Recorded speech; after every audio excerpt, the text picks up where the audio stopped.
It's so great to see all of your wonderful faces. My name is Rachel Lieblein-Jabala, and I'm the program manager at the Spencer Educational Foundation. I know I see new faces today, so for those of you who may be less familiar with our foundation, Spencer is dedicated to funding and supporting the education of tomorrow's risk management and insurance leaders. And we're so excited to have jump-started our inaugural webinar series this summer in an effort to connect the up-and-coming generation of talent to current risk and insurance professionals such as John O'Brien, who is our speaker and presenter today. A brief introduction before I hand the floor over to John, who will be sharing all about what he wished he knew when he graduated and started his career. John is currently the Executive Vice President and Head of Environmental at Ascot Group. And John is going to be sharing all about his story, how he got to where he is now. And I just wanted to let you know that he's very much happy to field any and all questions at the end of his presentation. So please feel free to insert those questions into the chat, send them out, and we will go over those at the end. All right, John, the floor is yours. Thank you so much from all of us at Spencer for being with us today and for sharing your time. We're really excited to have you. Oh, it's an honor, Rachel, so I appreciate it. And Aaron, I like your mask game. I like that. Risk management 101, wear a mask. I appreciate all your time. I mean, I assume some of you are back at university or virtually doing university, or a little bit of both, or starting after the holidays. So obviously very interesting times on the planet, and very interesting times in the US. I think you're all getting a front row seat to how a coherent risk management plan for something can work versus one that's got a little bit of loose ends. And so hopefully you're all living in a state or going to a university that has a very consistent, cohesive plan, as opposed to one that has, a little bit of flexibility around the edges. So, you're in a very unique moment that you'll take these lessons from this particular thing in your life, and you'll be referring to it for the rest of your lives, in probably everything that you do to some extent. So I'm John O'Brien. I am a recovering engineer. I was an engineer for 4 years.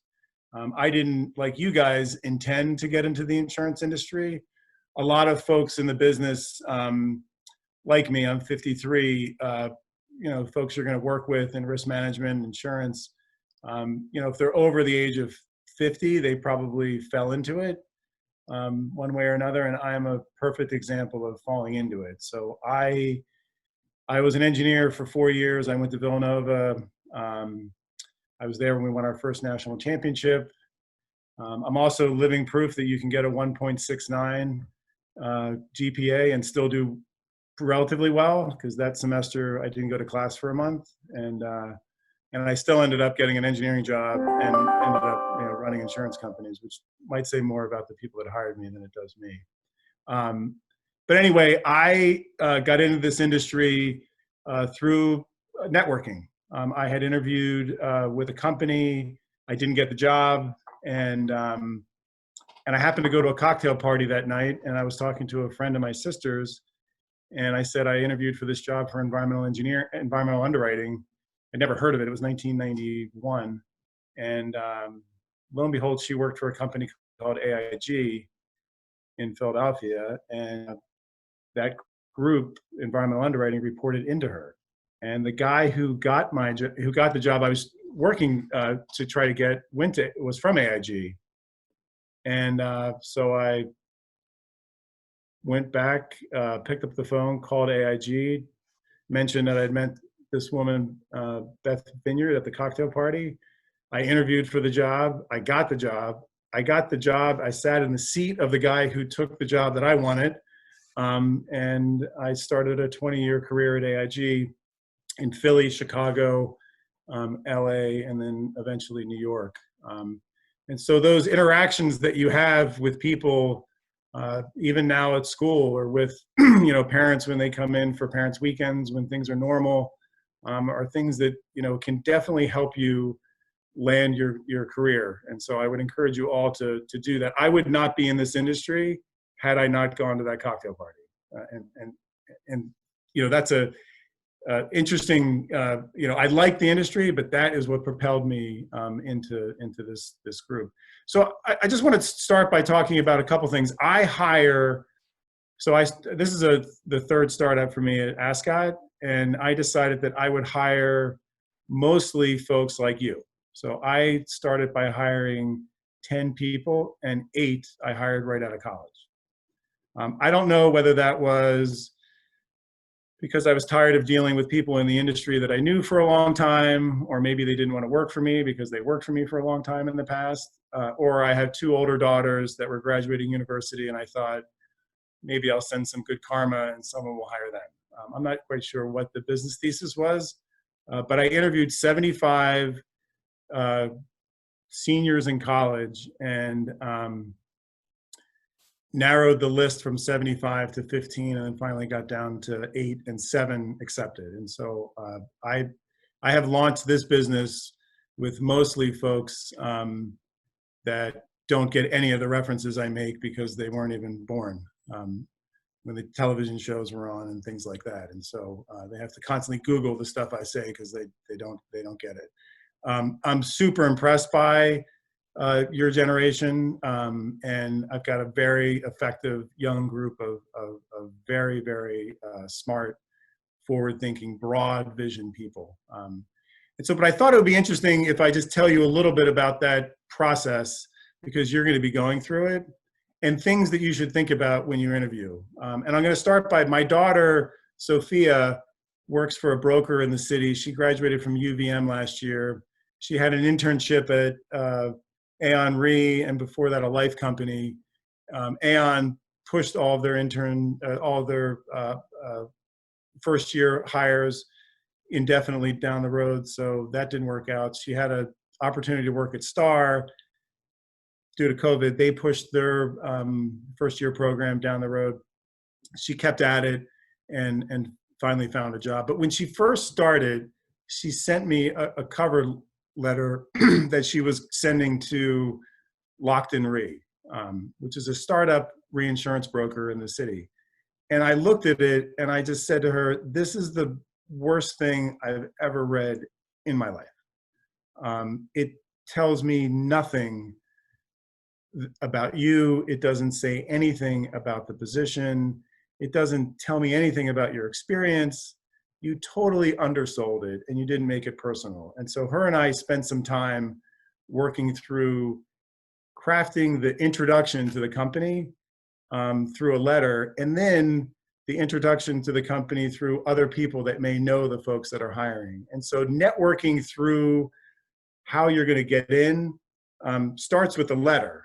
And so lots of letters that I get or emails start with, dear Mr. Whoever, just applying for the job of underwriter I saw online, resumes attached. I went to St. Mary's or St. Temple or St. Joe's.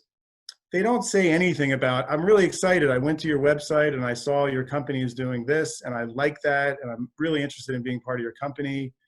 I know you just launched at Lockton Re. This is what I had my daughter do. I talked to my father. He knows Tim, who's heading it up, and had great things to say about him. That letter, to me, shows you've done some research and goes to this pile, and the other letters go into the trash. So it first starts with that intro. So you've got to do something that says, I've done research. Because otherwise, you're just one of a million resumes that folks get. So I would encourage you, as you're walking through the path of getting a job, that you embrace research as a really important thing. When you do interviews, and most interviews now are done in this format, they're Skype interviews. I'm sure you guys have been on a bunch of them. I don't know whether they're more awkward or less awkward than the ones that are face-to-face. But it's amazing to me how many people I interview that have done zero research on Ascot, zero research on John O'Brien, and zero research on the company.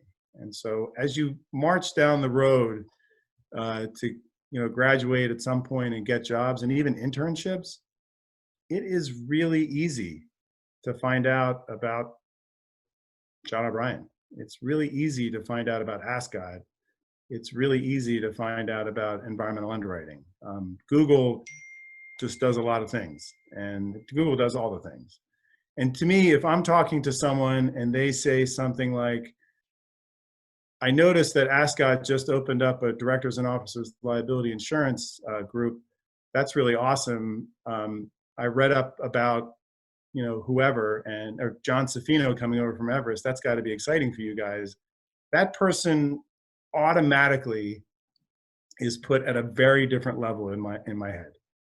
That person showed me they've done I'm not even saying a lot of research. They've done relevant research, and then they were able to incorporate it into the discussion. So incorporating that into discussions, it's not just important for interviews, it's important for the rest of your career. Doing research on who you're talking to, doing research on that company, doing research on that operation, and not being an expert, but being relatively informed, again, puts you at a very different position than someone who says something like, I don't know, John, tell me something about yourself. Like, ugh, it's exhausting. I once was in a meeting with an insured, and a executive who was my boss walked in and said, hey, Rachel, great to see you. Glad you came to New York. Really, like all the things you're doing. Why don't you tell me a little bit about your company?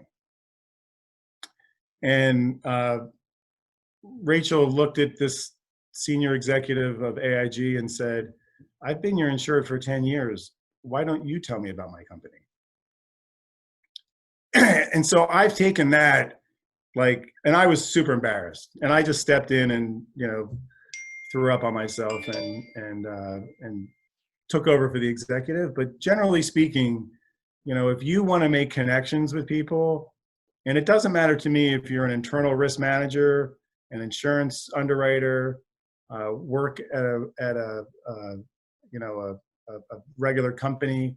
I mean, understanding who you're talking to and taking interest in the things that are important to them is part of making that initial connection to build trust. And it honestly doesn't take a lot to do that. So the Google is a great thing to use. You should use it for all your interviews. You should use it for all your meetings. I always go to LinkedIn. I stalk whoever it is that's going to be in the meeting. I go to their company website. I read their 10K. I might look at their annual report. All of those things inform me. And more than that, when I'm talking to somebody out there, they know that I've done research on them. They know that I've done research on their company. And honestly, it makes them feel important. And I'm very interested. And so I want to ask relevant questions, and I don't want to say things like, tell me about your company. And if you end up in the risk management track, at a manufacturing company or a financial institution, and you've got, heads of divisions coming to you for, different operations that they have, you should do research on what it is that they do in that group before they come to see you, because they're your customer at the end of the day. And so that is, I would say, if you can do that, you'll be successful in almost anything that you do. So so that's sort of how to nail the job interview. And I will guarantee that you will nail the job interview, and 90% of the time, if you did that, you're going to get an offer. And at those interviews, there's always that awkward time where someone says to you, hey, Corey, you got any questions? Or Hunter, got any questions? I'm done talking. What do you think? And, you stumble for something. Well, I was wondering, Could you tell me a little bit more about the culture of your company? Like, that's a boring question. And some people will latch onto that, and that's okay. But what would be more interesting would be, I was looking at your press releases and I just saw that you acquired company XYZ. How do you think that's going to work as you work to integrate those two entities? I mean, that's a home run. Again, it showed that you've done some research, you've done something that's interesting, and you're going to get the person to talk rather than ask a question that's just such a macro question. And it's the kind of questions that everyone like me that interviews gets. And so to me, when I think about meetings with clients or interviews, I always start by thinking to myself, when we get off this call,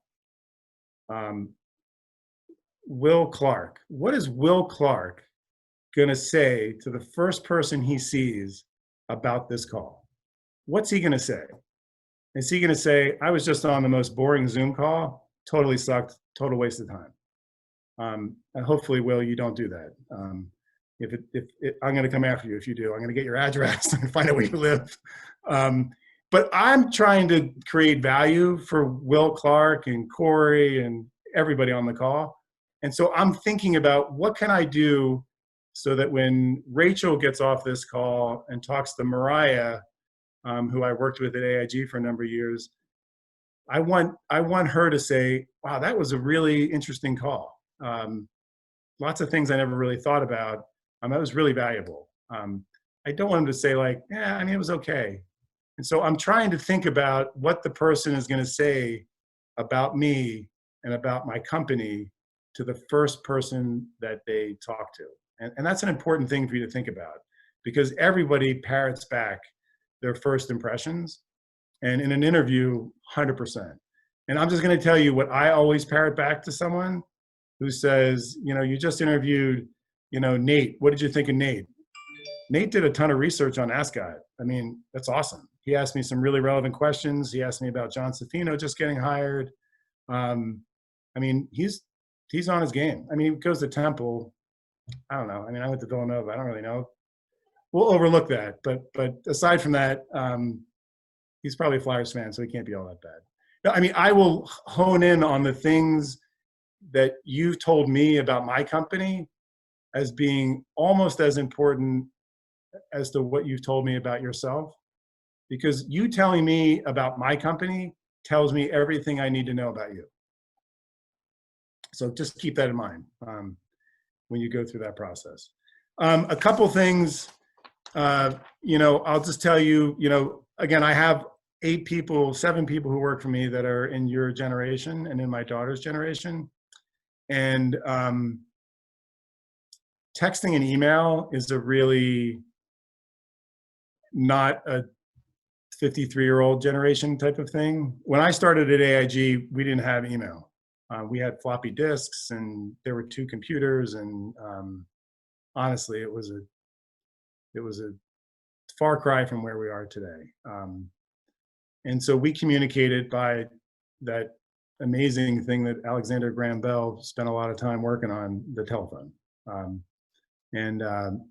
And it's still an extremely important tool that I think folks have gotten far away from. And so I'm constantly reminding my staff that we should honor Alexander Graham Bell and use the phone more often. That unlike when I was a kid and when I started, we used to pay per minute.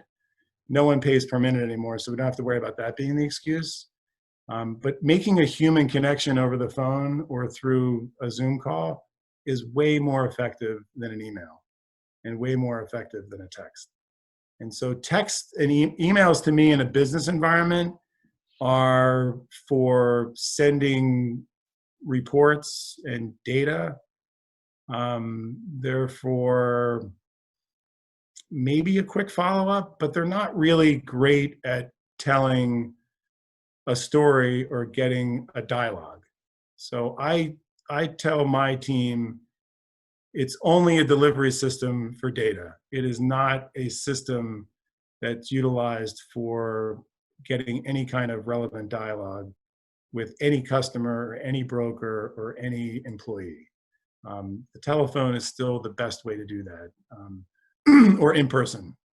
So following up by phone is really way more important to me than by email. Emails get deleted. People get hundreds of them a day. I'm certain that there are some people who never respond to my email, so I feel like I've been put on the automatic delete in whatever system that they've got, and so the only way for me to get to them is by calling them. So as often as you may text your friends, when you get into the work environment, phoning is, I think, a way better way to do it. Less efficient, but more effective. I also tell people that there's always a way to get to people. £0 on almost every phone system typically gets you to a human. And leaving a message is fine, but continuing to follow up by phone is important. So text information, email information, but if you want to make a sale or you want to make a connection or you want to find out what the true risk is, if you're in the risk management department for a manufacturing subsidiary or a financial subsidiary or whatever it is that you end up doing, emails are 100% two-dimensional, probably one-dimensional.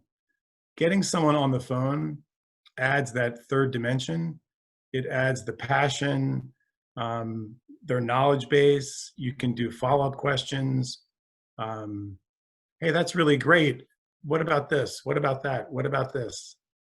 You don't get to do that through text, and you don't get to do that through email. So I would encourage you to go down that route when you're thinking about stuff. Some of these things are just stuff I tell people to keep in mind. And you're all college students, I think, for the most part, right, Rachel? Everyone's in university, I think. And or recently graduated. And or recently graduated. Okay. All right. This is in no particular order of importance, but it's important for you to I tell all of the people who work for me this. And we don't have them right now. There's no company outings, but there will be at some point. Company outings are the most dangerous thing for your career, 100%. And you need to be very vigilant about company outings, because everybody at a company outing says, this is a great time for us to have fun. And, you know, Brandon and Nate, this is going to be awesome. We're going to go out and it's open bar and it's going to be awesome. I have seen more people's career completely get torpedoed at a company event. And the next day they wake up not just hungover, they wake up sad. So I tell all of the people that work for me, number one, that drinking at a company event is risky. Closing the bar with your boss is completely out of the question. I would never do that in a million years. Leaving an event early is a good idea. So I tell my team, if it's a company Christmas party and it's from 7 to 10, at 9 o'clock, I'm walking around telling all of them, time to go, time to leave. I got your Ubers, got to get out of here. Nothing good happens after 9 o'clock at a company event. And so no one at your company is ever going to tell you that, but I'm just telling you, it's a very bad idea. And when you go to client events, it's even a worse idea, because you're outside of your little dome of safety. And although it's unfortunate, this is a industry both, getting better, but on the insurance company side, most people that run companies look exactly like me. So they're white, privileged, 50-year-old guys that went to school and got a couple degrees and ended up in this business. Most people, and it's changing, it would be awesome if it looked like you guys. I mean, this is a nice, diverse group of people, that I think will change the industry as it goes on. But right now, it is full of guys like me. And so I just would tell you, and I tell this to everyone who works for me, that rule applies doubly to women. And it's unfortunate, but you do not want to be the girl that closes the bar, ever. You don't want to be the guy that does it, but you don't want to be the girl. And it's an unpopular thing, but I'm just telling you, I have seen things in this space that are really unfortunate. And so be mindful of that. You're smart, you've got long careers ahead of you. And so make sure you do that. When you do go to company events and you do go to client events, it's an amazing time to network. It's an amazing time to meet colleagues from other groups that you're not involved with. And so what I do instead of, I've only got a couple hours at them, and instead of yucking it up with people, I usually will try to find folks in other disciplines that I don't know that I think might be helpful to me. And so both large industry events and company events, seek out the people in finance, seek out the people in accounting, seek out the people in HR, get to know them. Those are folks that will be extremely helpful as you build your career, because it makes you have a broader discipline than just whatever it is that you're doing in risk management. You guys are in risk management too, so you touch a broader array of operations at a company, and getting to know the frontline people is invaluable. And the lessons that you can learn from that, I think, are invaluable.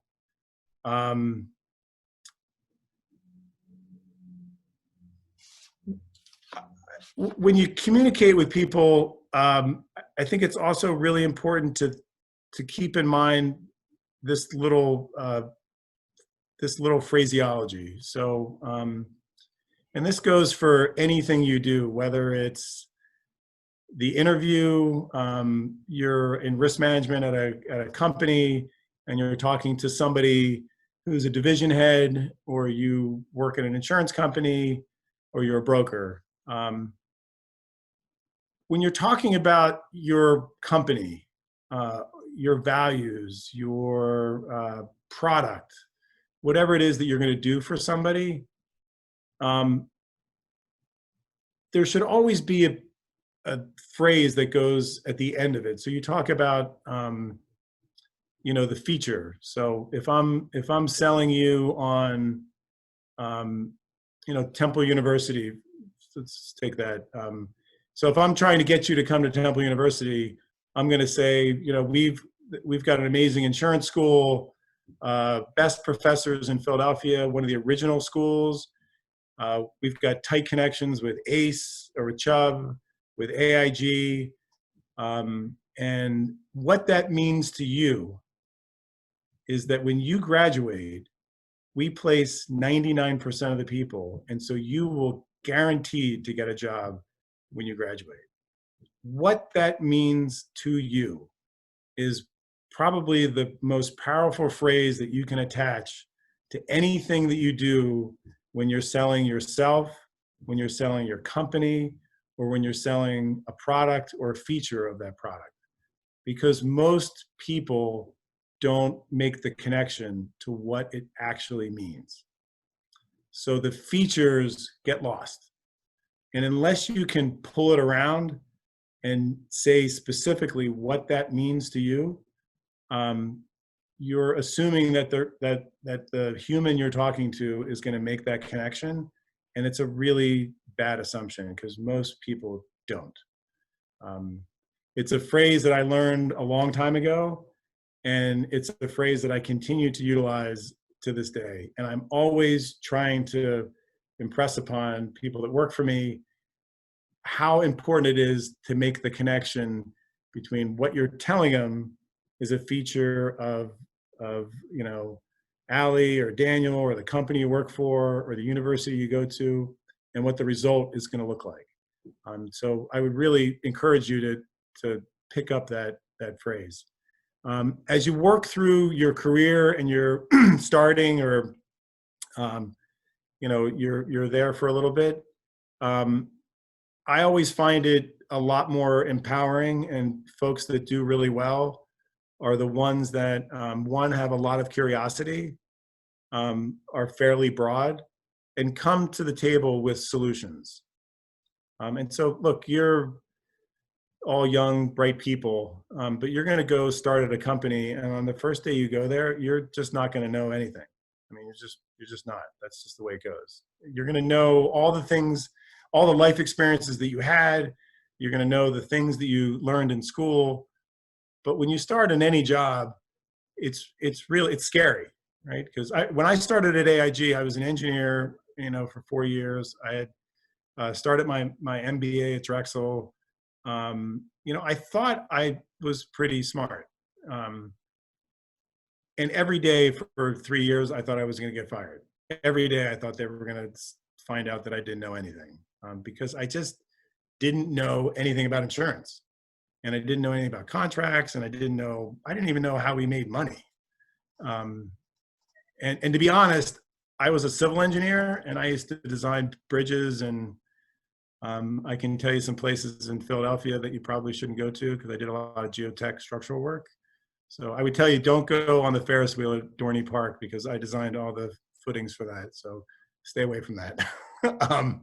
So actually, insurance saved a lot of people's lives, because it got me out of civil engineering, and put me into a space that I can only lose money for companies. I can't actually kill anybody. But seriously, I didn't know what I wasn't an expert at it. And so I became an expert. I just read the policies every day. I asked lots of questions. But I always tried to come with a solution to a problem, as opposed to say, I don't know what I'm doing here. Can you tell me what this phrase means? Can you tell me, what groundwater is, or what's a hazardous material? I would always, and back then, we didn't have the Google. So we had go to the library and use the Dewey Decimal System and look it up, or get a book, or microfiche. We had microfiche in the office, which is crazy. And so it's a lot easier to access information now, and it's a lot easier to come up with a construct for a solution, even if it's wrong. I mean, most people want folks that do come up with a solution, or have done some research, rather than say, I just came across this, I don't know anything, I don't know what I'm doing. So spend some time researching an answer, and it doesn't really matter if it's on point or not. Chances are it's always going to be viewed as better than you just coming and saying, tell me what I should do. Because no one likes that. The other thing I would tell you is, take responsibility. If you make a mistake, you got to take responsibility for it. It's not somebody else's fault. I worked at a company, AIG, which before the financial crisis, which maybe you guys have studied, was a pretty awesome company. We were a $112 billion insurance company in 109 countries, and we were run by a guy named Maurice Greenberg, who was an insurance legend, and he's still alive. And if you ever get the opportunity to hear him speak, or just Google him and listen to his stuff, I mean, he is an insurance risk management MBA degree in a 15-minute discussion. And I had the honor of being frightened by him directly for a good 10 plus years. And he said things to me that I thought were, well, not directly to me, but to other people in the room, that were rough, and probably not sustainable in today's environment. But the message, I think, was a really good one. And so if you had a problem with your group, and at the time the group that I ran was about $1.8 billion in premium, and just US. And we had 600 employees, and a bunch of engineers, and a whole bunch of things. And I would hear him say things to people like Gilbert, if you got a job at AIG and it was your third day and you were running a group, the workers' compensation group, and they were losing money hands over fist, and Mr. Greenberg said to you, Gilbert, I don't understand. I mean, your business, and he I'm not going to say what he would say, but it would be harsh. And he would say, it's just, you're losing money hand over fist. And if Gilbert would say, well, Mr. Greenberg, yeah, I get that, but I just started 2 days ago. Mr. Greenberg had this great thing he would say, and that's, do you think the shareholders care how long you've been here? They don't, right? That's the answer. And so what he wanted is for Gilbert to say, you're totally right. We have a problem in work comp. I've been here for a couple days. I've researched it. I've talked to a couple people. We've got 5 things we're going to do immediately. Here's 1, here's 2. I'll sit down with you and happy to go through it. And then he would say something like he did say to me, and he would say something like, well, John, welcome to the team.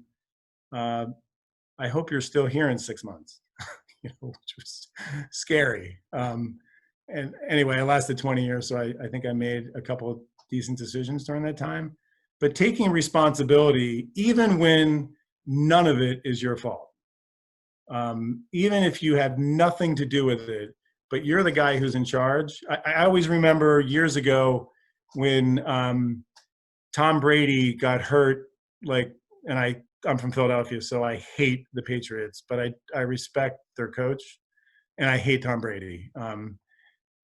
I mean, I do hate Tom Brady, but I'm from Philadelphia. I kind of hate everyone who's not a Philadelphia sports person.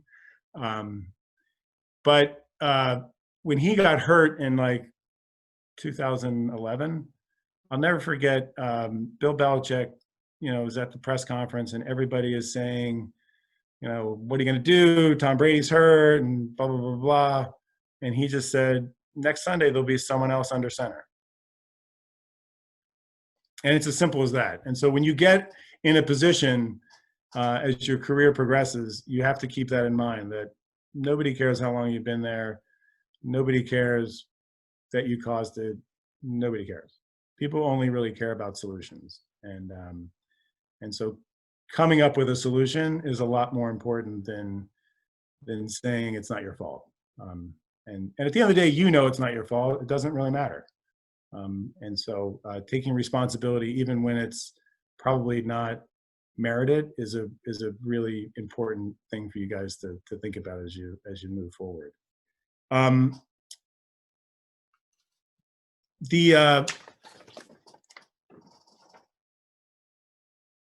me just think about one more thing I wanted to say. I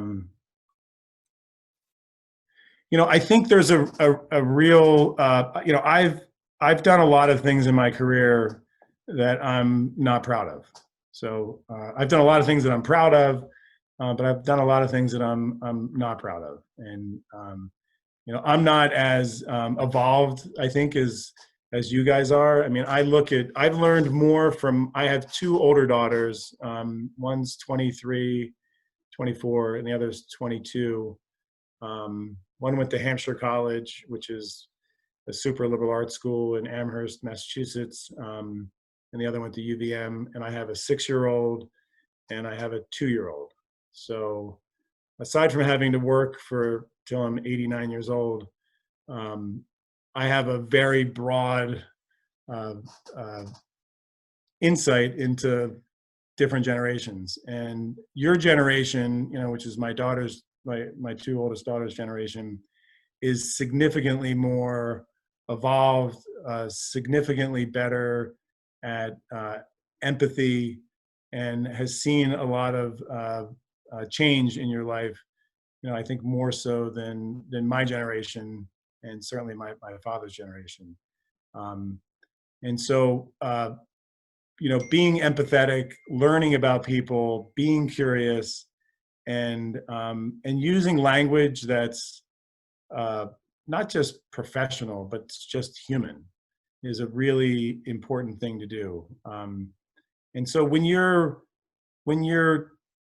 interviewing with companies, and if you get jobs with companies, I think culture is an important part of what you do, and make sure that the culture and the values of the company match the culture and values that you want to have, and make sure that there's community within that company that match that. Those aren't things I ever really thought of when I started at AIG, and mostly because they didn't exist at AIG. I mean, AIG was when I grew up, uh, you know, the things that people, when I graduated from university, were talking about was the original Wall Street with Michael Douglas.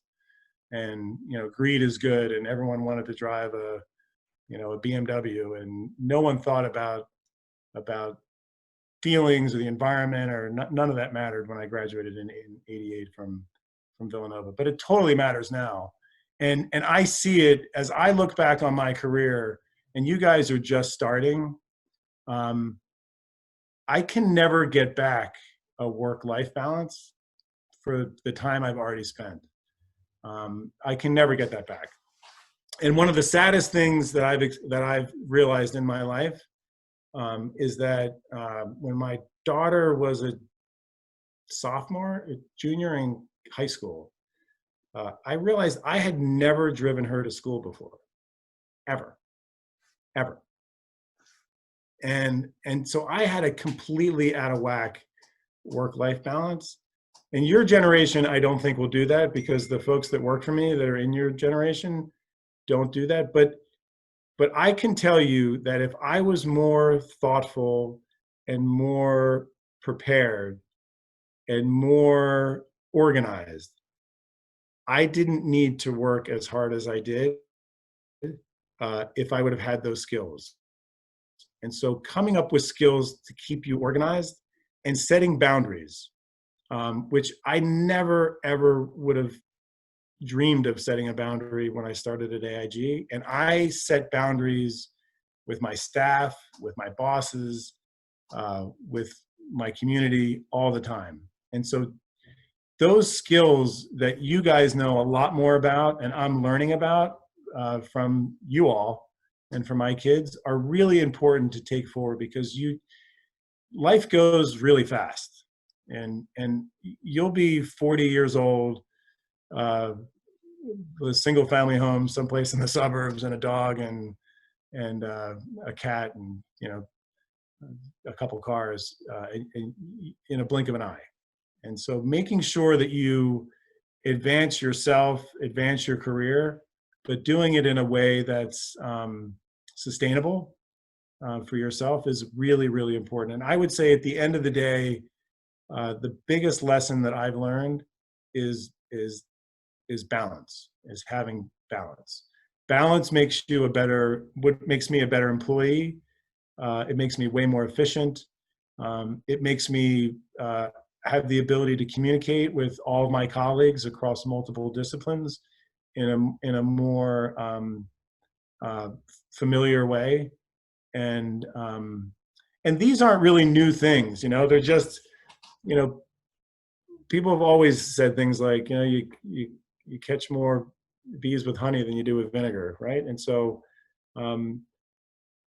they're just really important to implement as you move your career and move your career forward. And so I would really encourage you to think about those things. And you're really young, and you're at the beginning of your careers, and it's really important that you set up those parameters now,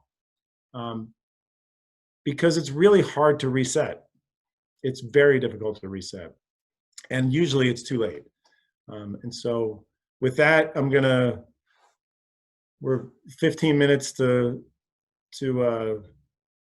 I would say to the time you guys would go out to a bar and drink or do something else, but no one's doing that nowadays. So you're probably better off hanging out with me for another 15 minutes than not. So if you got any questions, I'd be honored to ask them or answer them. But I appreciate all your time, and I'm a huge fan of your educational background and your generation. I mean, I think, I always look at things and say, is this generation going to help pay for my Social Security when I'm old?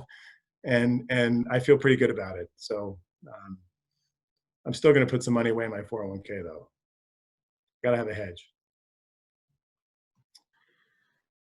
John, thank you. Folks, yeah, feel free to pop questions in the chat or just unmute yourself and ask away.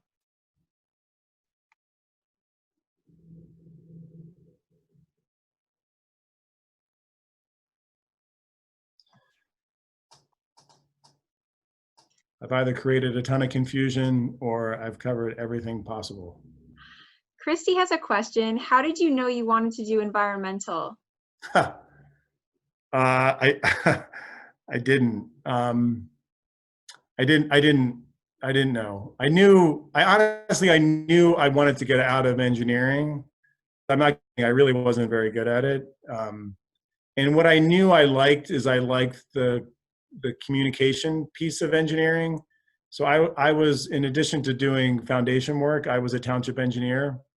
Um, and so I liked interacting with developers and having plans come in and interacting with the community on a planning basis.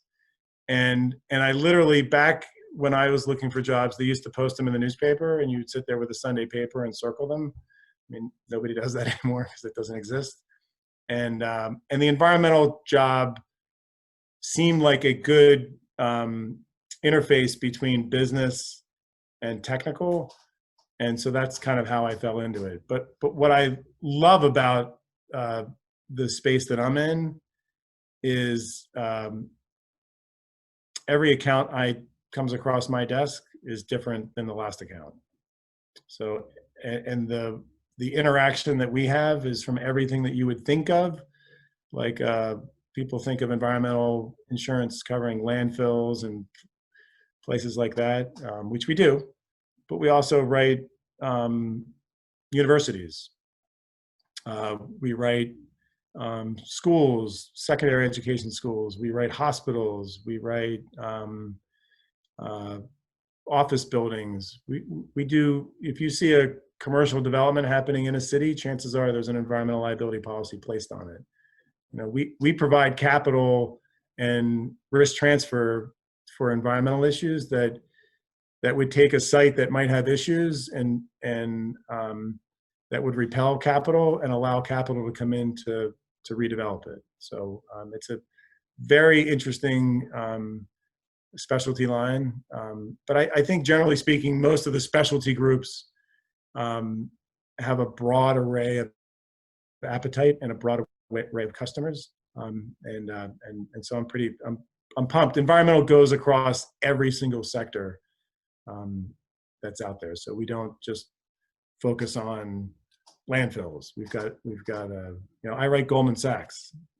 So you wouldn't think that Goldman Sachs would be an environmental account, but they buy environmental insurance for their oil trading platform, their real estate, and they own a bunch of commercial real estate through different subsidiaries. So I do have a question. Hi, John. This is Miguel speaking.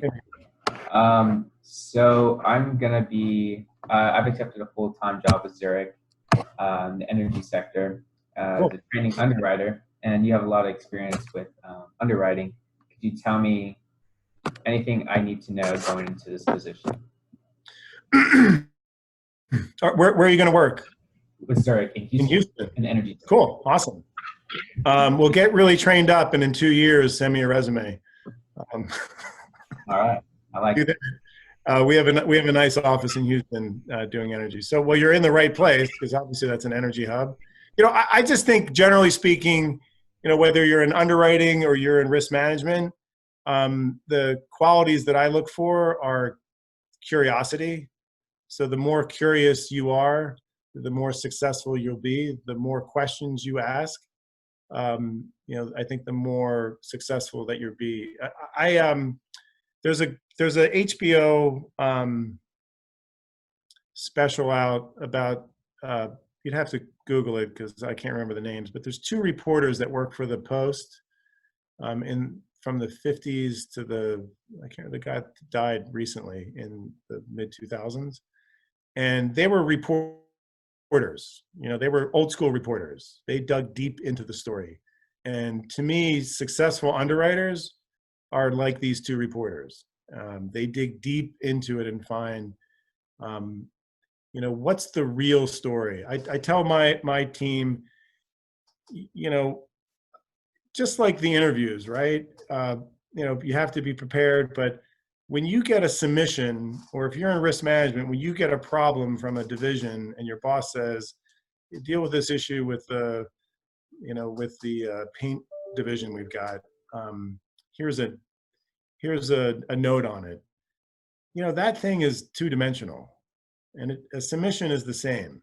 And so to me, the real story is with the broker and the client. And so getting in front of the client, you're on the insurance side or the brokerage side, or getting in front of the division head or the group within the company that has the risk management issue, and sitting down either through Skype or through some other format, and getting to know them directly and getting to know the problem directly you are going to be able to solve their insurance issue or solve their risk management issue so much better than if you just take the piece of paper and try to go solve it. And so, you know, to me, you get the white noise, you know, you get the story behind the story. And to me, I'm always looking for the story behind the story, because it's never what you think, you know, it's never that. There's always there's a reason, you know. So on the insurance side, you know, why are they in the market? Who are they going to? How many markets are they going to? What's their issue? How's their experience? You just don't get any of that from a submission. You just don't. So be curious, ask a lot of questions. You know, again, a reference to something that none of you will understand, a TV show called Columbo, which was on in the 60s and 70s. I always tell people, like, I am the Columbo of underwriters. And Columbo was he did autopsies. What do they call that? Whatever that is. He always, when it was at the end of the scene, when he was finding whoever it is that murdered somebody, the scenes always ended the same way. He would say, I just have one more question. You know, he would go through, get you kind of on the ropes, make you think that you're okay, and then he would stop, take a cigar out of his mouth and say, just one more question. And to me, a good underwriter is one who's always got one more question and sees the next question from the answer. And that's why I say email it just is a terrible way to communicate, because you don't get to ask another question off of the answer. You also don't get to see, like Miguel, I can see that you moved in a little bit when you start to ask your question. You move in a little bit as I start to answer it. I get to see your body language. I get to see all the things that when you're emailing, you know, it's like an eBay auction. I don't want to be an eBay auction. I always want to have a connection to the customer. And you'll find that brokers typically don't like that. And so you'll have to prove that you're of value to that broker, and that you're worthy of him sharing his client. And I'd be happy, you know, when you start, if you talk to Rachel, or I'll send her my cell phone number. Any one of you guys can call me. I'm happy to help you, even though you work for Zurich. I would still help you, you know, work on anything. So, Thank you. I appreciate that. Sure.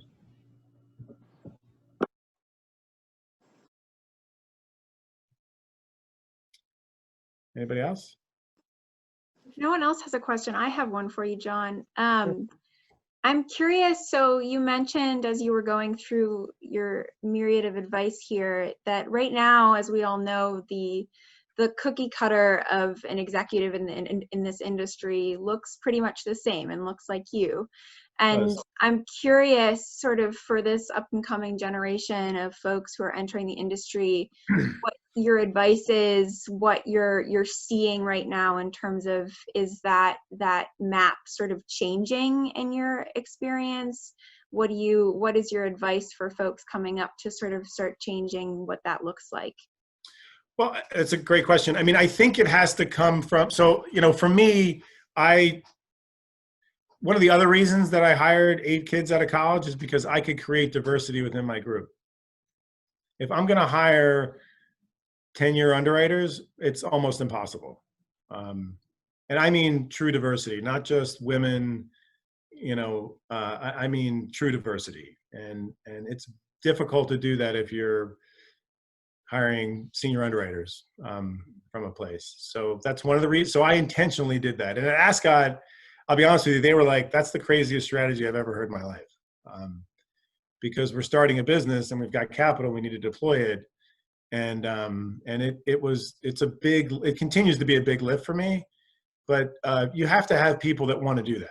I think, first of all, I've got a really good friend of mine who's I've been friends with forever. And her strategy, she's gay and we've been friends for 30 years. And her strategy was wait till all the old white men that look like you die off. That's not a strategy. But your generation is making it very difficult for people to stay the same. And I think, the movement that we just went through, again, I was born in the 60s, so, I recall the Patterson riots in '69, the Vietnam protests, all those things. I don't think I've ever experienced the protest that we just had. But what I mean by that is the diversity of the protesters just shows how different the fabric of the country is. And so this is a movement, and it's not just, Black Lives Matter. I mean, it's not just that. I mean, there's lots of things, the environmental movement. This is not a one group of, tree huggers, what we used to call them when I was, an unempathetic young executive. My daughters have made me a little bit more woke than I was before. But this is a movement that is as diverse as the country looks. And I think it forces companies to take a different look. And the thing that'll be interesting is how those companies will actually execute the really awesome statements that they all made, right? So if you look at the statements that companies made compared to the political rhetoric, it's the exact opposite.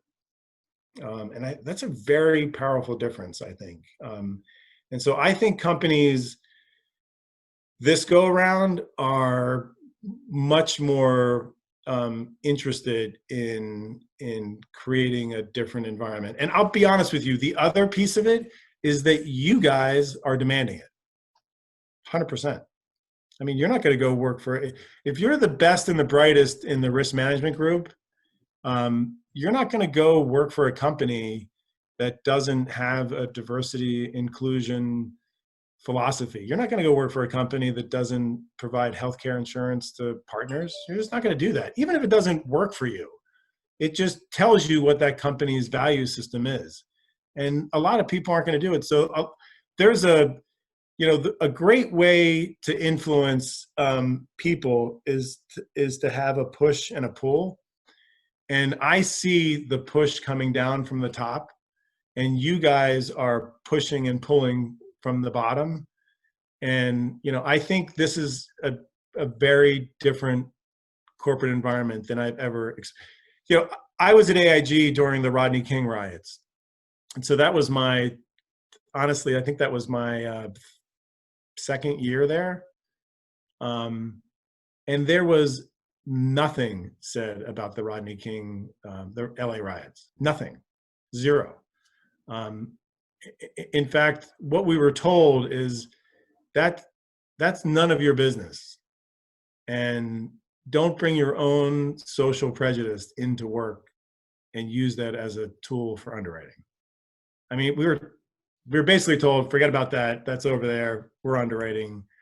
It's not an issue. That's totally not what's happening in companies today, and rightly so. So I think there's a big difference, and I honestly think the credit is 100% on folks like you guys on the call, because this movement across the board of issues is a movement that's not made up of a single demographic. And I think that makes a big difference. Thank you, John. Sure. Yeah. Well, it is 2:01, so I want to be respectful of everyone's time here.